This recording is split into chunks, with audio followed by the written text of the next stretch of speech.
লড়াইটা ভোটের, বলা ভালো সিংহাসনের। ভোট যার, দিল্লির মাসনাদ তার, সেই চেয়ার নিয়েই মহাসংগ্রাম।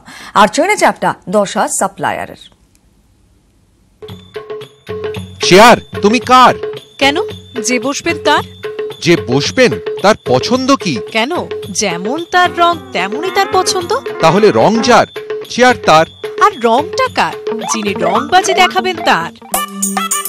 ভোটের লড়াই, আগামী কয়েক বছর দিল্লির চেয়ারটা পাকা করার লড়াই।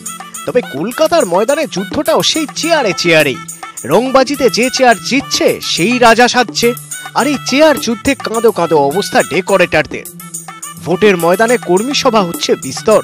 ছোট থেকে বড় যে কর্মী সভাই হোক, একেবারে চেয়ার বসিয়ে আম আদমিকে ভাষণ শোনাতে হবে তো। আর যে দলের যে রং, সেই রঙে ময়দান না ভরালে প্রতিদ্বন্দ্বীদের কাছে মাথা হেঁট। সবুজ, গেরুয়া, লাল চেয়ারের চাহিদা বাড়ছে হু হু করে, কিন্তু এক রঙা এত চেয়ার পাই কোথায়? মোটামুটি করে দিই, আশেপাশে কালেক্ট করে দিই। স্টক আমাদের খুব সীমিত, মনে হয় 100 চেয়ার আছে আমার, ওর বেশি আমি দিতে পারবো না। আর আমার সবুজ চেয়ার হলে 4-500 আমরা দিতে পারি। কংগ্রেসের আমাদের সবুজ চেয়ারই লাগে, তৃণমূল কংগ্রেসের সবুজ চেয়ার লাগে, সিপিএম লাল চেয়ার।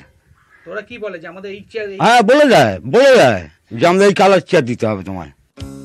কর্মী সভা ছাড়াও বিভিন্ন অনুষ্ঠানে চেয়ারের চাহিদা প্রচুর।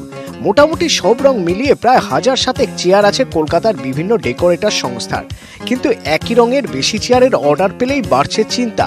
অবস্থা এমন যে নুন আনতে পান্তা ফুরোনোর দশা। তাই কলকাতার আশপাশের এলাকার ডেকোরেটরদের কাছ থেকে চেয়ার জোটাতে হচ্ছে। লোকসভা ভোটে কে জিতবেন চেয়ার তা জানতে ঢের দেরি। তবে তার আগেই চেয়ার যুদ্ধ সামলাতে পারবেন কিনা তাই জানেন না ডেকোরেটররা। ক্যামেরায় সুমন বোস ও হিমাদ্রি শঙ্কর দাসের সঙ্গে ভেঙ্কটেশ্বর লাহিড়ী, নিউজ 18।